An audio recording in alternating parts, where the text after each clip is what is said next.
Hello and welcome to another episode on Maritime Radar. The ocean is one of the vital gifts of God to man.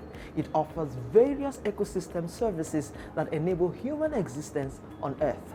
Covering about 1/3 of the Earth's surface, the ocean or the marine environment helps in climate regulation, providing supporting services and cultural services apart from its provision of food and medical resources. Repositioning the maritime sector in the West and Central African region towards development are some of the issues that will be on the front burner on today's show. I'm Nneoma Obi-Asualo.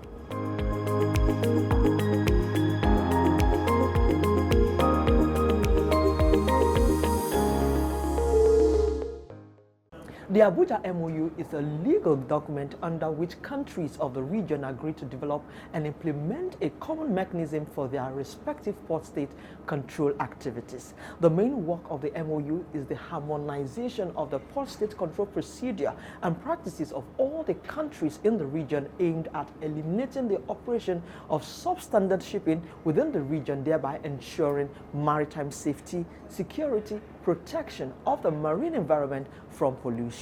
It also includes in providing ship crews, facilitating regional cooperation and the exchange of information amongst member states.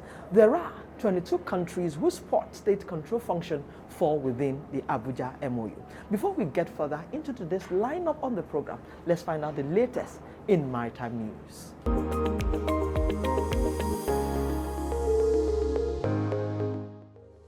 The Nigerian Navy says it arrested 75 stowaways on Nigeria's waterways between August 2023 and April 2024. This was as the service expressed concern over how some citizens seek to migrate to other countries as stowaways. The Navy, in a statement by its Director of Information, Commodore A. Adam Saliu, noted that migration as a stowaway is illegal, dangerous, and is considered a security threat to ship owners.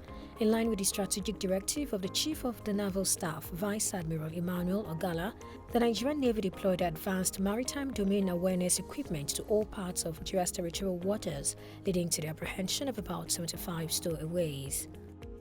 The Marine Crafts Builders Association of Nigeria is worried about recurring boat mishaps in Nigeria, noting 3,130 accidents in Nigerian waters in the last 10 years. The Director General of the association, Clem Ifezue, while speaking with journalists in Port Harcourt, Rivers State, said he does not think enough has been done in the sector to stop such accidents from happening. He further pointed out that given the number of years, this comes to over 300 accidents per year, with each of the accidents happening with fatality.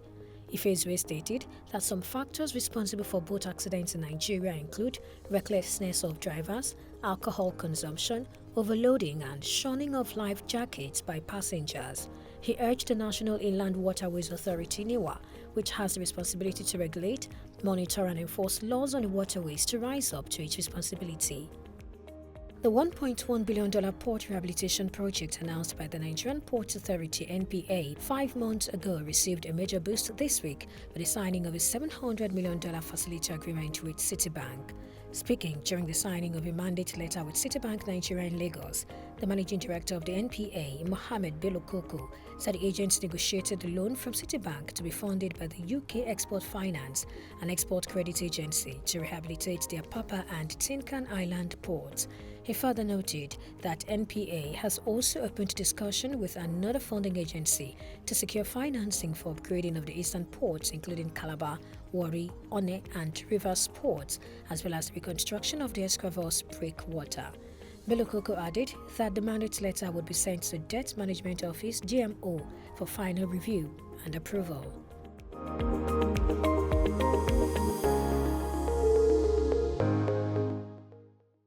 Welcome back. If you're just joining us, this is Maritime Radar.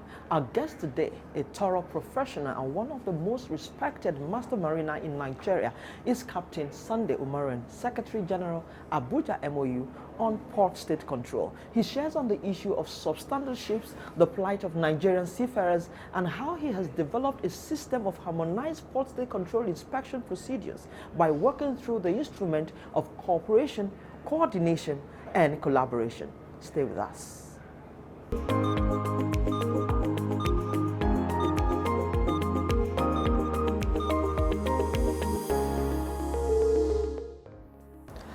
It's good to have you on the show.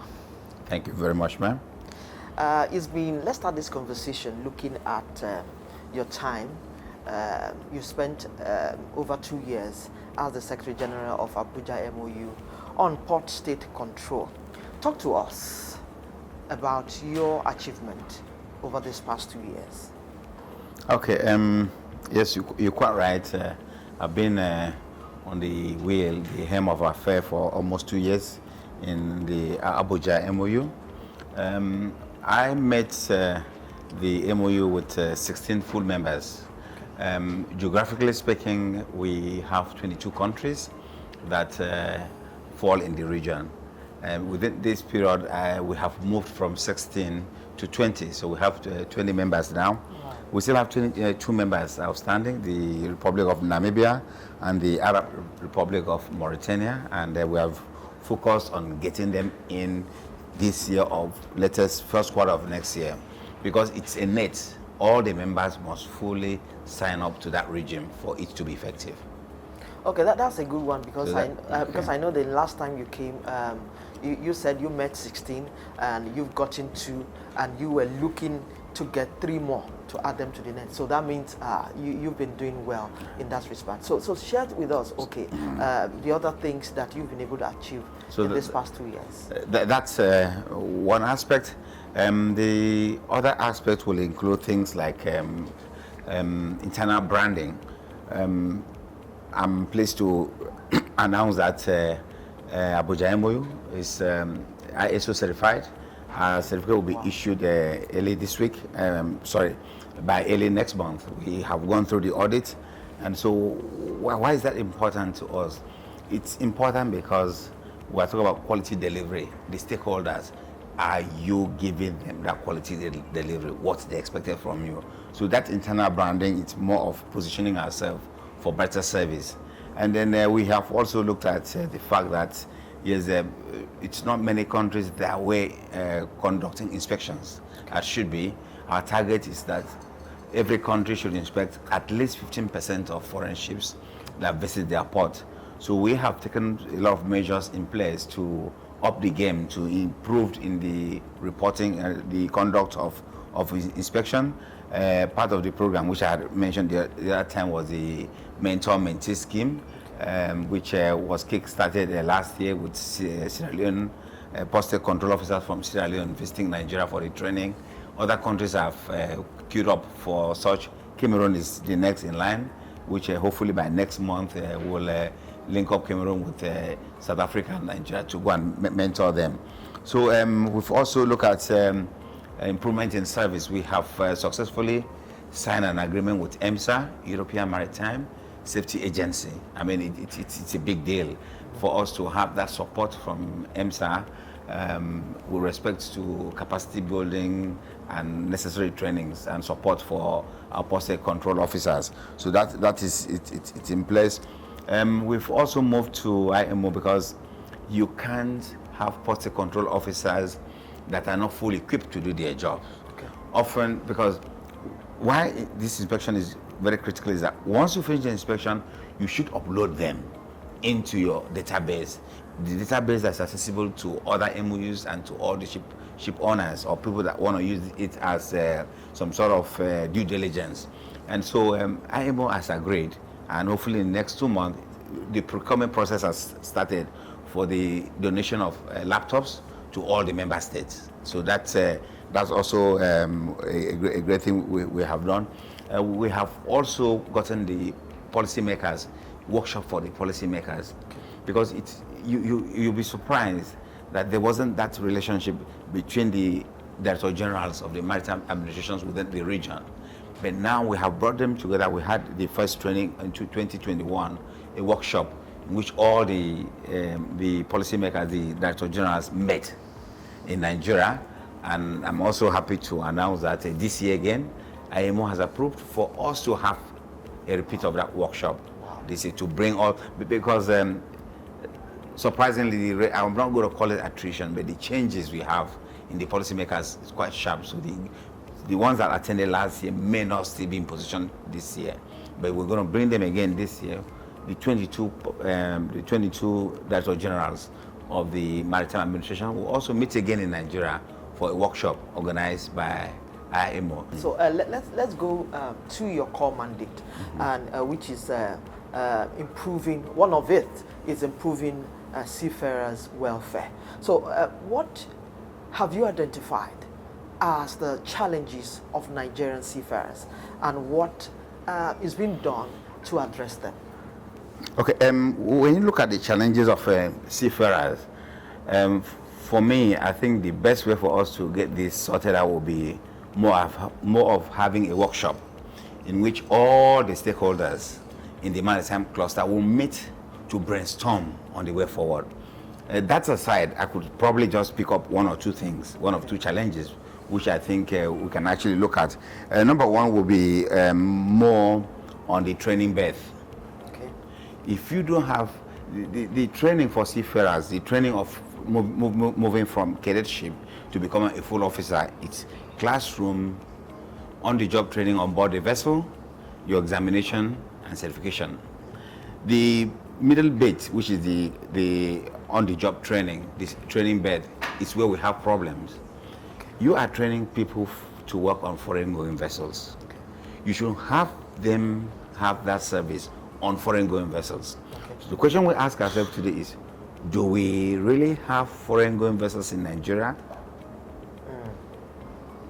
The answer is not clearly yes. We have NLNG. NLNG is a different business concern. They are not open to taking Nigerians or giving free seabed for Nigerian seafarers. So we have to look for a way of getting our seafarers to be given opportunities on foreign-going vessels. So that will mean signing MOUs with some countries. So we need to consciously go out there looking for countries, because presently I know a particular country is spending almost $16,000 to have one cadet given 12 months, the mandatory 12-month period on board a ship. That's quite a lot. That's quite pricey. Private cadets cannot afford that. So we need to have an MOU with countries that can actually accept our seafarers. And then again, Nigeria is an oil-producing country. Iranian National Shipping Line, has a lot of ships. Saudi Aramco has a lot of ships. So the MTT, Nigeria, NNPC, should look at that. Either owning vessels or having Nigerians having vessels running for them. And then you have to move the trade from FOB, in which the guy that's buying your petroleum product will bring the vessels to lift. Or you have a way of incorporating in the agreement that for every vessel that's lifting products in Nigeria, you should give 5, 6, 7 training berths for a cadet. So that's the other aspect, because you need to have that base done. And then there's also the issue of acceptability of your COC. Okay. How many people accept a COC? How many countries are out there? So we need to look at ways, really sit down with the stakeholder between the Maritime Administration, the Maritime Training Institutions, and then the Ministry of Marine and Blue Economy, and work out the ways of marketing a COC. And then, of course, there's also the individual aspect, the staff we have. How disciplined are they? There is what we call code of conduct for merchant navy officers. Ship owners complain about seafarers doing this, their attitude to work is not very good. We need to have clear-cut code of conduct. The UK has one called the Code of Conduct for Merchant Navy, which it's open to every country to accept. If you ask them for permission, they will allow you to use it. However, the Merchant Shipping Act clearly had some penalties, punishment for some contraventions, but it's not robust enough. The Merchant Navy Code is robust enough, covers every aspect, and all our seafarers will have to get to know the do's and the don'ts. And when you have this discipline force, then it will be easy. So in all this, looking at the role, the important role they play in the shipping industry, our maritime industry, how do we, at the end of the day, move forward in solving this challenge? Because it's as if I've had seafarers on the show. It's as if they don't have any coordinated body to be able to, where they can speak to the government on the challenges they face. They mentioned criminalization of seafarer by Nigerian law for crime committed by ships or even the owners. They talked about the loophole in cabotage law. They talked about wage disparity. They talked about lack of oversight, burden of taxation, and so many other issues, which you also have mentioned. So how exactly do we tackle this issue? I've interacted with the current Minister of Marine and Blue Economy, who incidentally is the Vice Chairman of Abuja MOU. Okay. He has strong plans for this.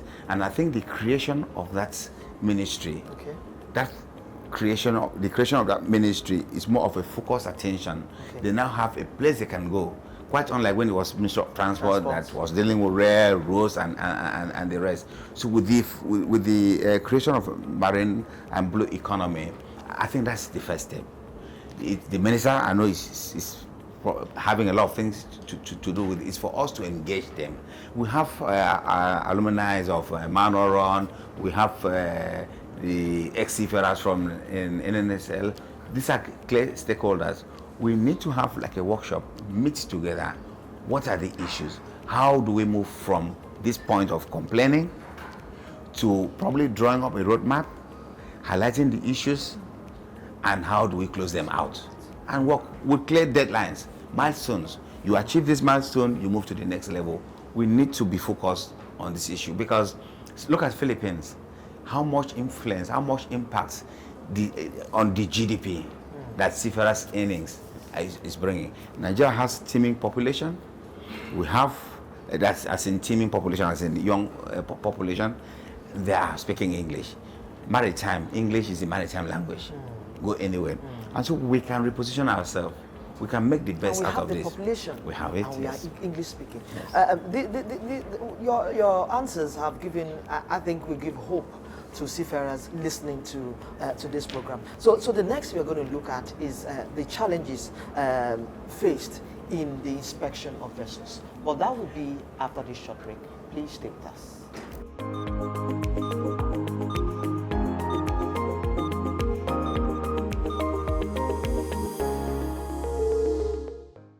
Africa needs its own storytellers, people who understand the continent because they're from it. People who know that news is more than just a conversation starter, it's our stories. Because these stories run deeper than headlines and segments.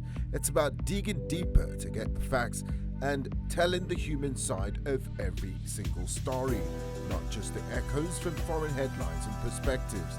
It's time to take back our narratives and share them in our voices. The birth of Africa's New Age reporting, and this is where it begins, right here at News Central TV, with stories that put Africa first.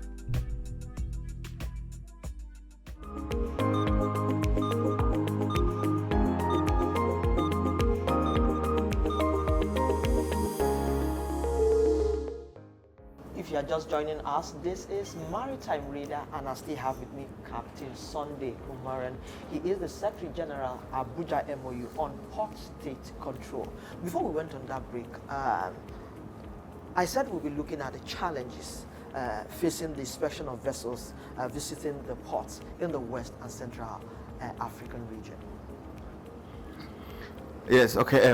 There are quite numerous, but we'll just pick up a few. The first I'll pick up is more of the capacity.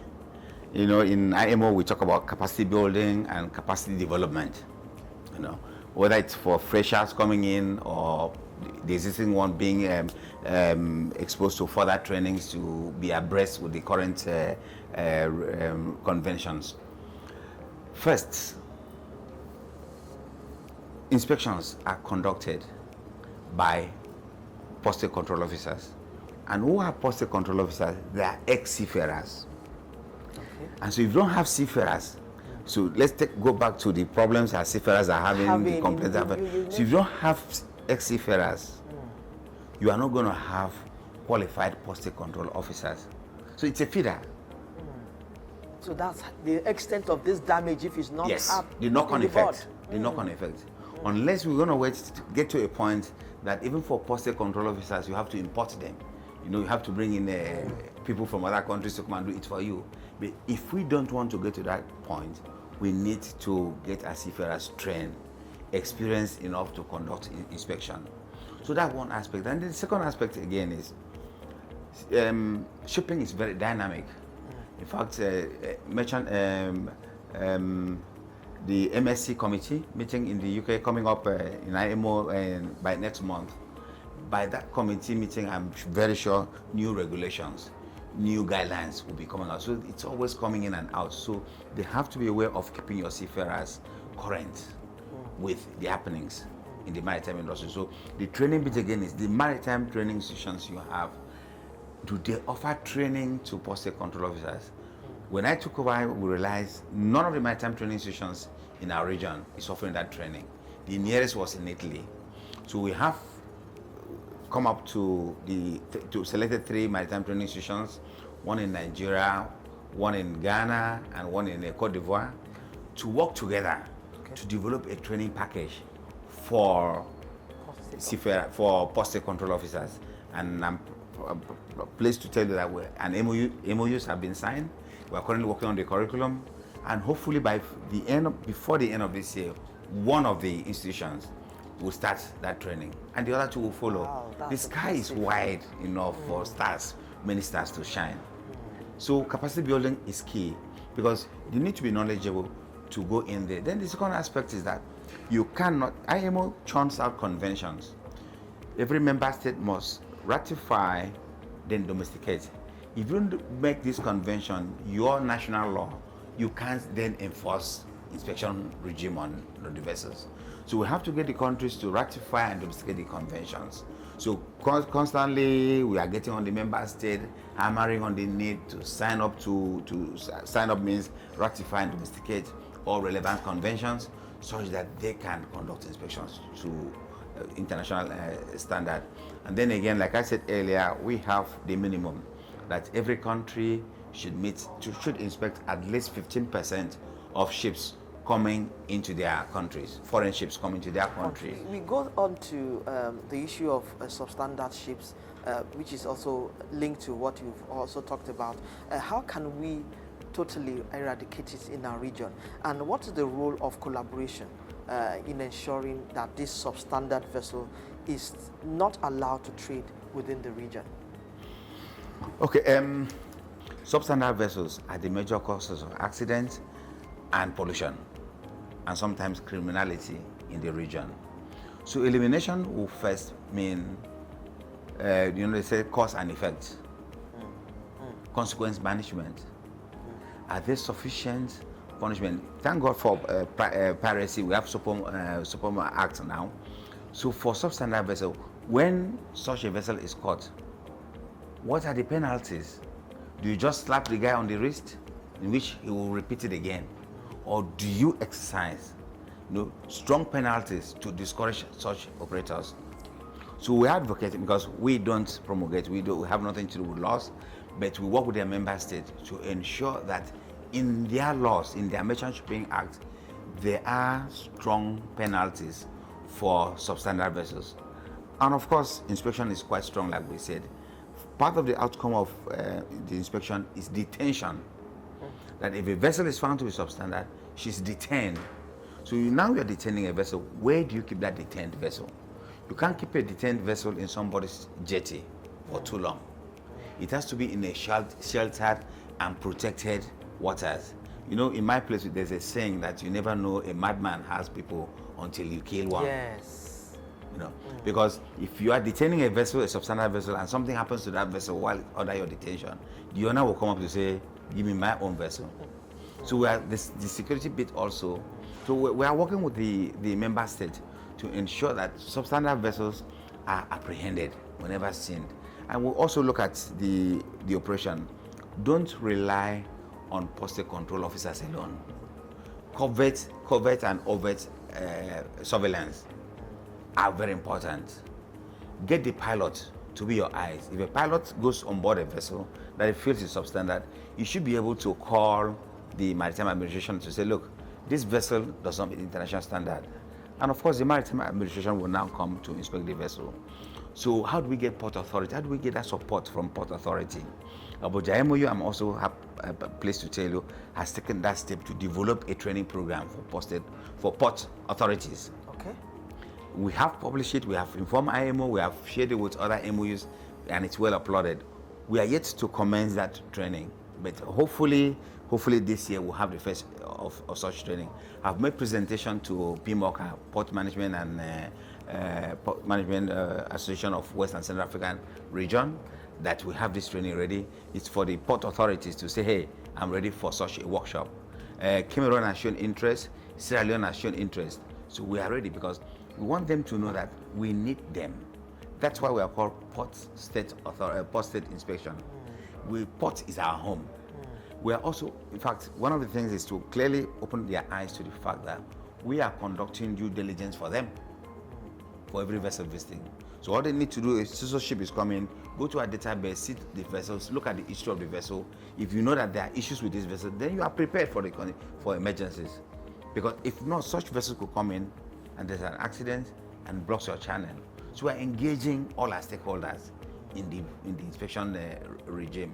We are open to more. We are open to more. We have a program in every meeting. There's what we call a business enhancement section, to which we are open to everybody. Say whatever suggestions you have, bring them in. We will filter, pick out what we think is objective enough, what we think it's in line with our objective, and then work on them.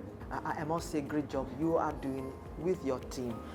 It's been Captain Sunday Umoren. He is the Secretary General, Abuja MOU on Port State Control. Congratulations to you, and I wish you very much, success in all the goals and milestones you've set. We need the prayers. Yes, I sure will support you.